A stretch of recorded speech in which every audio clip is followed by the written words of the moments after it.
തന്നെ രാജ്യത്തിന്റെ പാർലമെന്റിലും രാജ്യസഭയിലുമൊക്കെ അതിശക്തമായ പ്രതിഷേധങ്ങൾ നടന്നുകൊണ്ടിരിക്കുന്നത് നമുക്കൊക്കെ അറിയാവുന്ന ഒരു കാര്യമാണ്.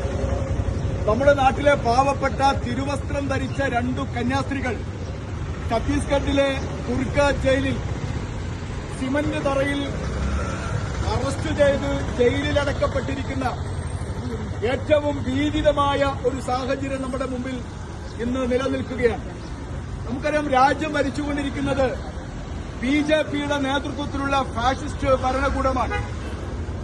ആ ഫാഷിസ്റ്റ് ഭരണകൂടം രാജ്യത്തിലെ ന്യൂനപക്ഷങ്ങളുടെ ഓരോ അവകാശങ്ങളെയും ധ്വംസിച്ചുകൊണ്ട് അവരുടെ ഓരോ പ്രവർത്തനങ്ങളെയും അടിച്ചമർത്തിക്കൊണ്ട് ഒരു ഏകഛത്രാധിപതിയെ പോലെയുള്ള ഒരു ഭരണാധികാരിയായി നമ്മുടെ രാജ്യത്തിന്റെ പ്രധാനമന്ത്രി മാറിക്കൊണ്ടിരിക്കുന്ന ഒരു സാഹചര്യമാണ്. മിഷനറി പ്രവർത്തനമാണ് നമ്മുടെ നാട്ടിൽ നടക്കുന്നുണ്ട്. ആ മിഷനറി പ്രവർത്തനങ്ങളെ മതപരിവർത്തന പ്രവർത്തനങ്ങളായി വ്യാഖ്യാനിച്ച് നമ്മുടെ നാട്ടിലുള്ള ഇത്തരത്തിലുള്ള പ്രവർത്തനങ്ങളെ തടയിടാൻ പലതരത്തിലുള്ള ശ്രമങ്ങൾ ഇന്ന് നടന്നുകൊണ്ടിരിക്കുകയാണ്. നമുക്കറിയാം, നമ്മുടെ നാട്ടിൽ ഒരുപാട് സംഘടനകളുണ്ട്. ആ സംഘടനകൾ, ഒന്നിന്റെ പേര് ബജ്രംഗ് ദൾ എന്നാണ്. നമ്മുടെ നാട്ടിലൊരു സംഭവമുണ്ട്, അത് ഹിന്ദു ഐക്യവേദിയാണ്. നമ്മുടെ നാടിന്റെ ഭരണത്തെ ക്രമിച്ചുകൊണ്ടിരിക്കുന്ന അല്ലെങ്കിൽ അതിനെ നിയന്ത്രിച്ചുകൊണ്ടിരിക്കുന്ന ഒരു സംഘടനയുടേത് RSS ആണ്. അങ്ങനെ ഒട്ടേറെ സംഘടനകൾ നമ്മുടെ നാട്ടിലുണ്ട്.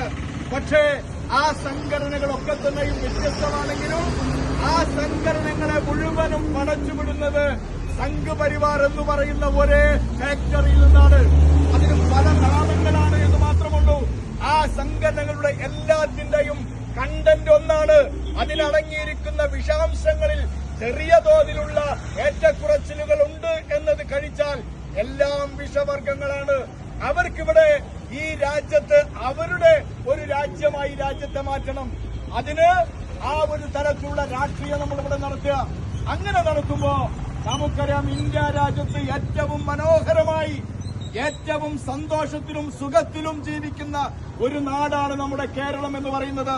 ഈ കേരളത്തിനകത്ത് ഹിന്ദുവെന്നോ ക്രിസ്ത്യാനിയെന്നോ മുസ്ലിമെന്നോ എന്ന വേർതിരിവില്ലാതെ മനുഷ്യത്വത്തിന്റെ ഏറ്റവും ഉദാത്തമായ മാതൃകാ ഭൂമിയായി നമ്മുടെ ഈ കേരളം നമുക്കറിയാം. പക്ഷേ ആ കേരളം